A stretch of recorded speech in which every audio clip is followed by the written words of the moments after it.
అందరికీ నమస్కారం. పాత్రికేయ సోదరులందరికీ మన పద్మభూషణ్ అవడం చాలా సంతోషంగా ఉంది. ఇంకా చేసే నేనేమైతే కిషన్ రెడ్డి గారు చెప్పినట్టు ఏదైతే నేను చేస్తున్నానో సినిమాల ద్వారా వినోదం కానీ లేకపోతే మంచి సందేశాత్మక చిత్రాలు, అలాగే ఒక క్యాన్సర్ హాస్పిటల్ చైర్మన్గా అయితేనేమి గత 15 సంవత్సరాలకి ఈ సంవత్సరంతో 15 సంవత్సరాలు పూర్తవుతుంది మార్చి నెలలో. దాని తర్వాత ఒక హిందూపూర్ శాసనసభ్యుడిగా 3వ గెలవడం, నా సేవలను గుర్తించి మరి కేంద్ర ప్రభుత్వం నాకు ఈ పద్మభూషణ్ని ఇవ్వడం అన్నది వారికి నా ధన్యవాదాలు తెలియజేసుకుంటున్నాను. ముఖ్యంగా ఎంతోమంది ఉన్నారు,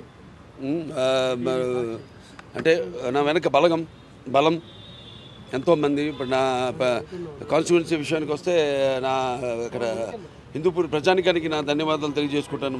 అలాగే పుణ్య దంపతులు ఎన్టీ రామారావు గారు బసవరామ తారకం బిడ్డగా వాళ్ళ కడుపున జన్మించినందుకు ఆయన ప్రతిరూపాన్ని నాలో చూసుకునే అవకాశం కలిగించినందుకు మరి దైవాంశ సంభూతుడు, అలాగే విశ్వ నట రూపం ఎలా ఉంటుందో చూపించిన కారణ జన్ముడు, నా కేవలం తండ్రే కాదు నా గురువు దైవం అంతా ఎన్టీ రామారావు గారు.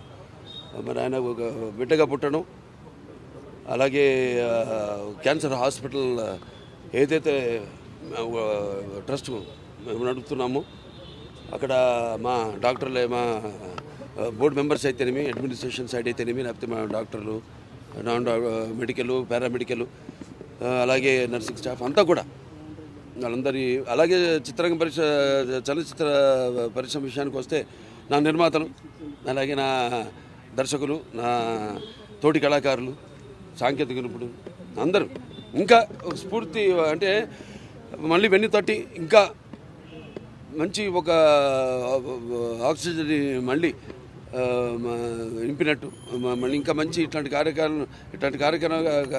కార్యక్రమాలు కొనసాగించమని ఇంకా బాగా మా స్ఫూర్తినిచ్చి మళ్ళీ నన్ను ఉత్సాహపరిచినట్టుగా నేను భావిస్తూ నా చిన్న విన్నపం, కిషన్ రెడ్డి గారు నాన్నగారికి భారతరత్న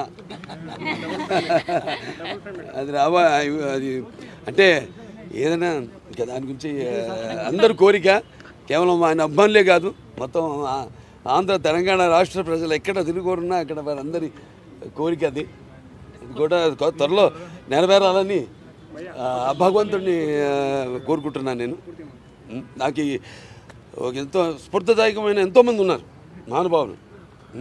మహానుభావులు కోవకే చెందిన మా నాన్నగారు రామారావు కూడా. సో వారందరినీ ప్రేరణతో ఇప్పుడు ఇచ్చిన ఈ యొక్క ప్రోత్సాహంతో ఈ యొక్క పద్మభూషణ్ అన్నది బిరుదుగా కంటే కూడా నేను ఒక రెస్పాన్సిబిలిటీ, బాధ్యత ఇంకా చేస్తున్నాం, ఎటువంటి నిస్వార్థంగా ఏమీ ఆశించకుండా. కానీ దానికి ప్రతిఫలంగా ఇచ్చినందుకు నా అభిమానులు అయితేనేమి ఎవరైనా నా నుంచి ఏమి ఆశించారు, వాళ్ళు నేను చేసే పనులే వాళ్ళు ఆశించేది. దానికి ఇది వెన్ను తట్టి ఇంకా ఇటువంటి మంచి పనులు, ఇంకా ఈ చేస్తున్న పనులు కొనసాగించమని, ఇంకా వేరే మంచి పనులు కూడా చేయడానికి ఎంతో ప్రోత్సాహదాయకంగా అని నేను తెలియజేసుకుంటూ కృతజ్ఞతలు.